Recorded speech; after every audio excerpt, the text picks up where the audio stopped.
Hola, ¿qué tal amigos? A nombre de la editorial Nitro Press les doy la más cordial bienvenida a esta serie de videos donde hablaremos de libros en serio. Aprovechando que somos una editorial, compartiremos experiencias.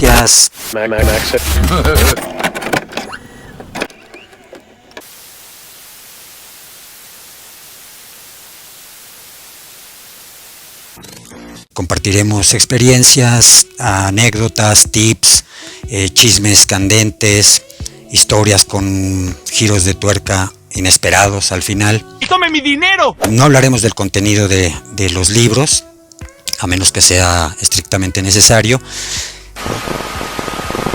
Y tal vez convenga comenzar por aquello que estos videos no son.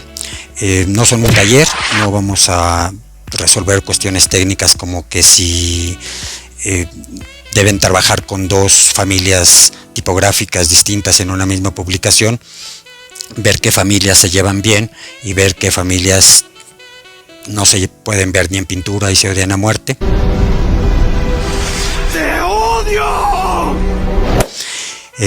No veremos nada de eso, pero sí veremos cómo ciertas decisiones editoriales a nivel, digamos, estructuración de un catálogo o incluso la selección de ciertos materiales, ciertas cartulinas, el uso determinado de ciertas tintas o barnices van conformándose en distintivos, ¿no?, de una editorial o de una colección con respecto a otras, ¿no?, que las hacen fácilmente distinguibles. Veríamos también cómo, por ejemplo, decisiones atinadas o decisiones desatinadas pueden elevar el nivel de una publicación o hundirla, afectando incluso hasta la obra literaria o la obra que contienen. Otra cosa que no son estos videos es un curso, no son un curso, no vamos a ver historia del libro, ni de la edición, ni de los grandes editores históricamente. Quizá podamos ver algo de las trayectorias de editores destacados a través de algunos de sus libros de memorias donde plasman sus experiencias. En ese sentido, y ya entrando un poco de lleno en lo que sí son ya la dinámica de estos videos, me gustaría comenzar con el libro La edición sin editores de André Shiffrin. Es un libro que me parece fundamental, que de hecho no solamente deberían leer los editores, sino que también es una lectura muy interesante para escritores, para lectores e incluso para el público en general, porque la historia que cuenta es súper interesante. No quisiera hacer spoiler, el principio es sobrecogedor, aunque André Shiffrin mantiene un estilo sobrio y muy objetivo y muy mesurado. Sí, las historias que nos cuentas en algunos casos son sobrecogedoras porque, por ejemplo, su familia y él cuando era pequeño tienen que salir huyendo de Francia tras la ocupación nazi. Tú destruiste lo que más amaba. Ni siquiera sé quién eres. Y llegan a Estados Unidos, donde ven una situación súper desfavorable, con un montón de judíos en una situación similar a la de ellos, y dado que su padre era editor, estaba sumamente preocupado porque no veía que pudiese encontrar un empleo como editor fácilmente, puesto que no hablaba inglés. Entonces vienen una serie de cosas que, insisto, no me gustaría spoilerearles la lectura, y continúa con cómo llega André Shiffrin a destacarse como editor y ser el director de una de las editoriales más importantes de su época, que fue Pantheon Books. Tradujo a Foucault y a un montón de otros escritores importantes europeos, los introdujo al mercado estadounidense, y la brillantez de su carrera coincide con la de su editorial, hasta que llega un punto en el que se da cuenta que se empiezan a aplicar nuevos criterios editoriales, directivos, en la conformación del catálogo, por ejemplo, y decide pues hacerles un poco frente, ¿no? Y hemos decidido plantar cara. Se da cuenta de que disminuyen las publicaciones de libros de historia, de libros de filosofía, de ensayo en general, libros de referencia, diccionarios, y decide renunciar cuando se da cuenta que la editorial ha dado un giro para encaminar el catálogo hacia las ventas. Él se sale. Se acabó, me voy de aquí. ¿No? Y lo que sucede es que a partir de entonces empieza a documentar que este es un fenómeno no solamente de esa editorial, sino de todo el mundo editorial en todo el mundo. Que los consorcios, las editoriales grandes empiezan a unirse, empiezan a comprar editoriales chiquitas, empiezan a configurar grupos cada vez más grandes.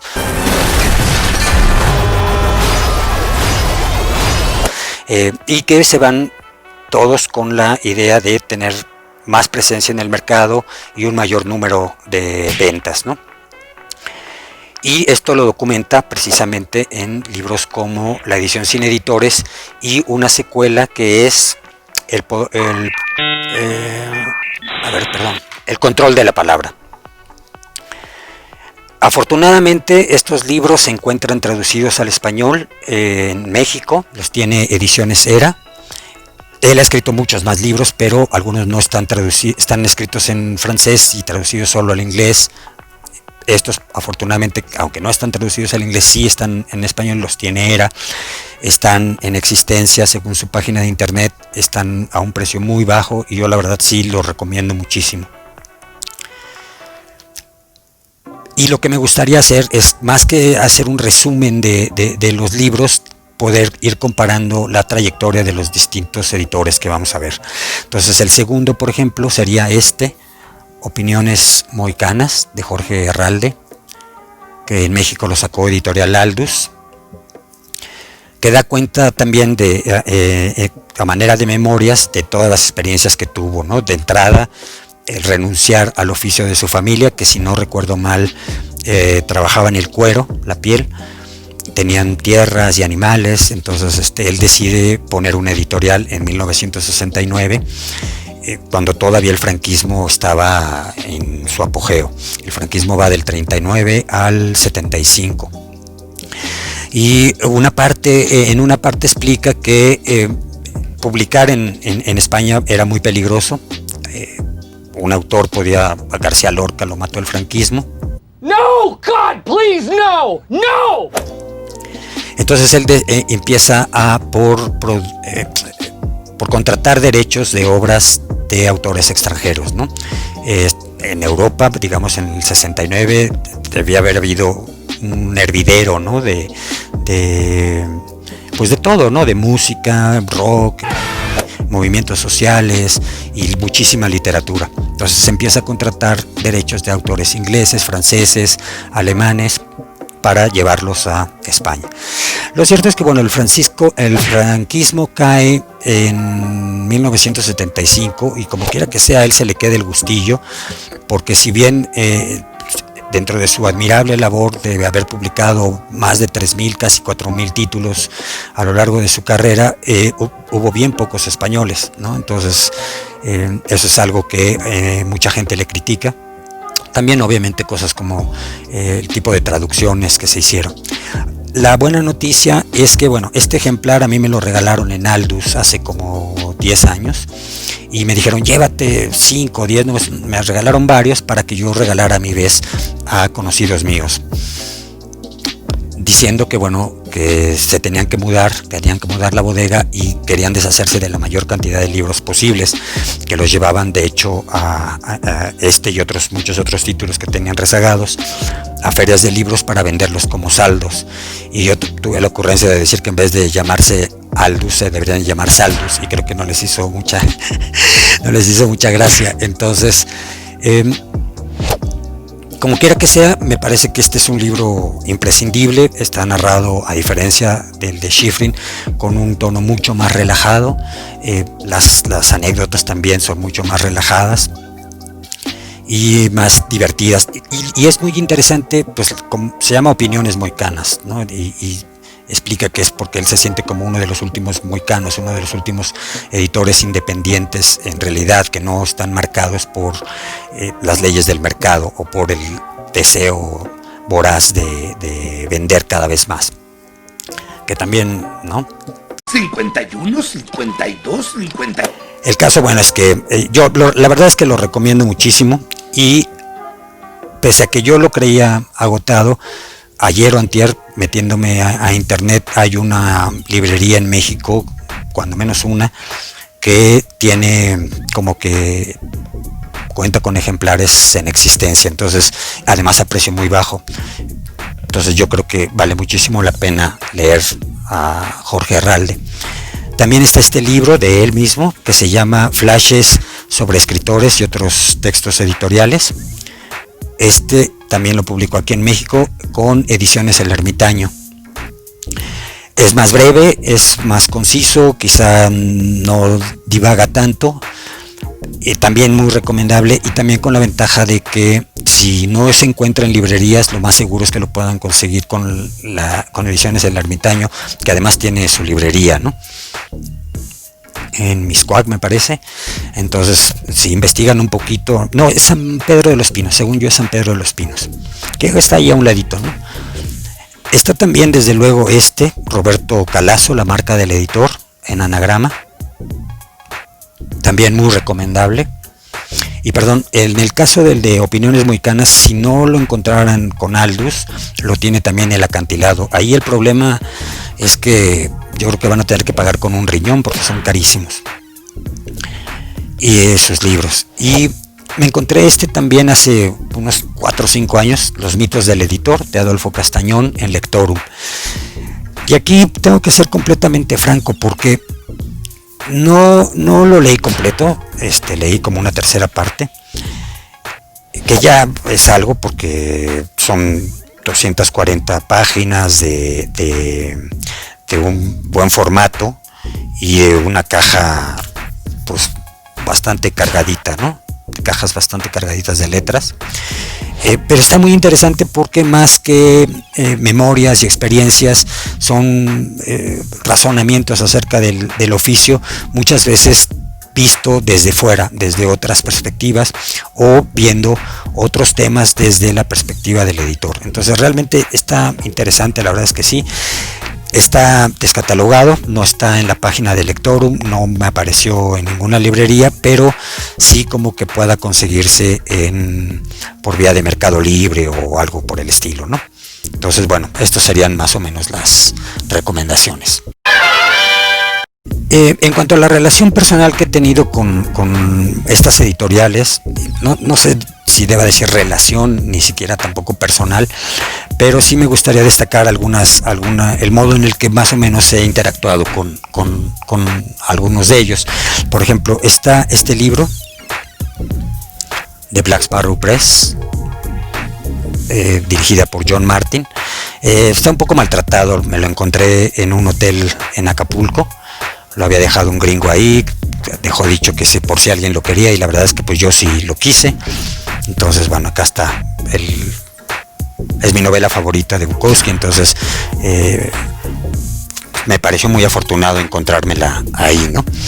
Y para ver mejor el trabajo de Black Sparrow Press también están estos libros que básicamente también fueron casi puestos a las puertas de mi casa. Son, a ver, ahí tienen. Estos los compré en Tower Records, en la primera sucursal que abrió en la zona rosa. Es la colonia Cuauhtémoc. Yo vivía al lado, en la colonia Juárez, una caminata de 10 minutos, no menos como 15. Entonces, aquí podemos ver que sin utilizar siempre la misma cartulina, el mismo color, por ejemplo, y sin tener el mismo diseño necesariamente, ni la misma tipografía, ni los mismos criterios de si utilizas un recuadro o no, bla bla bla, de inmediato distingues que son de Black Sparrow Press. En particular tiene detallitos como que está más resaltado, ¿no? Aquí se puede ver. También tiene otras partes. Tiene también esto, ¿no? La guarda en color, que es distintivo. Son también muy bonitas sus portadillas, ¿no? Sus páginas de portadillas. Y en particular tiene un diseño muy bonito de interiores.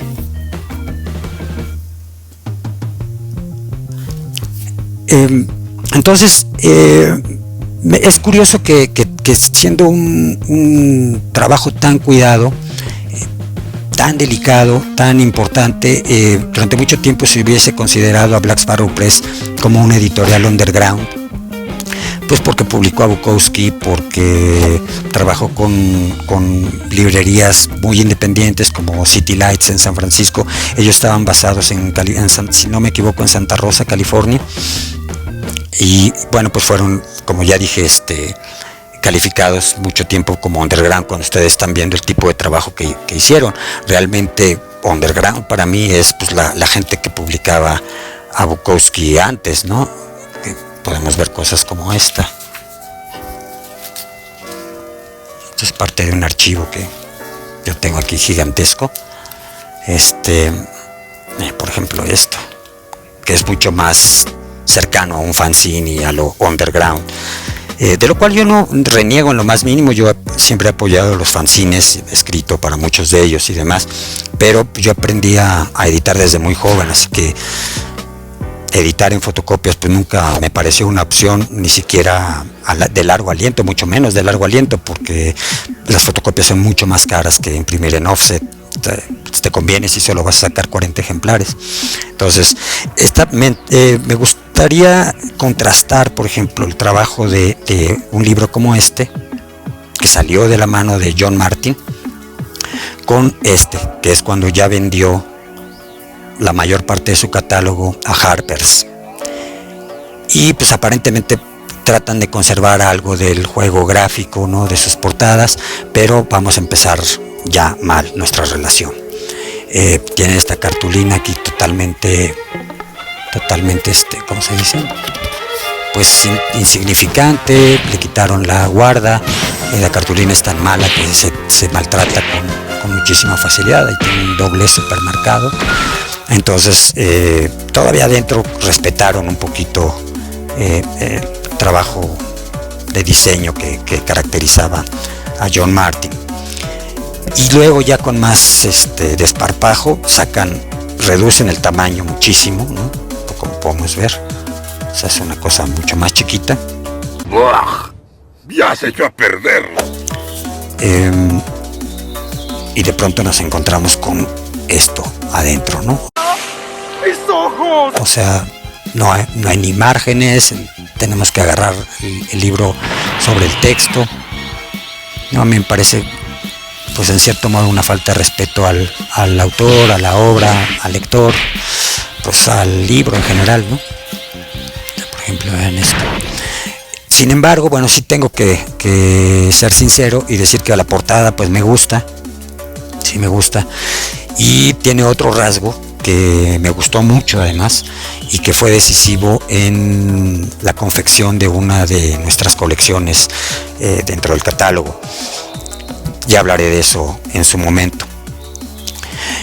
Por otro lado está un editor importantísimo como Mario Mulchnik, que tiene una carrera paralela, digamos, a la de Schifrin, porque él tiene que salir de Argentina por la dictadura militar, llega a vivir en España y Francia, ahí traduce a autores súper importantes, se consagra como editor dentro de Seix Barral y empieza a pasar por las mismas experiencias que pasó Schifrin, ¿no? Igual se indigna, igual se sale, y aunque sus libros no son tan conocidos, y la verdad no sé si son también de memorias relativas a esto, lo que él hace es poner una pequeña editorial junto con su mujer y unos amigos, gente cercana, que se llama El Taller de Mario Mulchnik. A Mario lo conocimos en Madrid cuando fui a presentar este libro posthumano que salió en Almadía. Es la primera etapa de Almadía, como pueden ver, todavía no tiene las portadas que ahora la caracterizan. Y lo importante, bueno, fue que los editores, ¿no?, decidieron que junto con un libro de Leonardo da Jandra lleváramos posthumano a España como la estrategia de Almadía para entrar al mercado español. Y como fuimos durante la Feria del Retiro, que es una feria además muy larga, nosotros tuvimos unos 10, 15 días unos 12 días en Madrid, hubo el chance de concertar una cita con Mario y que nos recibiera en la sala de su casa, como pueden ver en la fotografía. Íbamos Lilia, Bruno y yo. Bruno tenía año y medio en ese entonces, hoy está por cumplir 15 años, o sea que ha cumplido 10 veces esa edad, y de hecho es el quien se encargó de pues todo el set, la iluminación, el sonido, y va a hacer la edición de estos videos y la postproducción. Y por último hay un libro de Jorge Arralde que no mencioné hace un rato porque me gustaría mencionarlo acá. Yo no lo he leído, es Un día en la vida de un editor, pero conozco más de la mitad de los textos que vienen ahí incluidos porque los he leído en diferentes medios donde los ha publicado. Uno de ellos en particular, el capítulo 12, es un texto que, si no recuerdo mal, se publicó por primera vez como por ahí del 2005, no sé, tal vez 2007, en la revista Generación de Carlos Martínez Rentería, porque resulta que cuando Arralde fue a la FIL de Guadalajara, coincidió con Rentería ahí, y Rentería le organizó un homenaje en la noche en La Mutualista, esto obviamente fuera de la FIL. Se pusieron pedorre bien contentos, y cuenta Arralde que esa noche Rentería le regaló algunas publicaciones mexicanas, entre ellas obviamente Generación, y este número de la revista Nitro que nosotros sacamos en 2002. El tema de este número en particular era carne, entonces hablábamos de asesinos seriales, de casos de canibalismo, de niños asesinos, un caso terrible de una chica dark en Querétaro que fue descuartizada por sus propios amigos en una especie de ritual medio estúpido, medio absurdo, y que después trajo consecuencias súper terribles porque hubo una cacería de brujas hacia los darks, todo el mundo, ¿no? Querían prohibir sus conciertos, sus exposiciones, y había una persecución incluso en la calle por parte de la policía. Entonces de esto dan cuenta 3 escritores queretanos que conocieron el caso y que incluso hicieron cuestiones editoriales con él, como Eduardo Rendón Martínez, que hizo un fanzine con información al respecto, con cuentos y demás. El cadáver de la chica fue descuartizado y distribuido en diferentes partes de la ciudad dentro de bolsas de una tienda de autoservicios que se llamaba Comercial Mexicana. Y el fanzine Eduardo lo reparte precisamente dentro de una bolsa de este centro comercial, cuando las bolsas todavía no estaban prohibidas. Entonces a él le encantó la revista, habló muy favorablemente de nosotros en esa nota, ¿no? De aquel homenaje que le hicieron en la FIL de Guadalajara.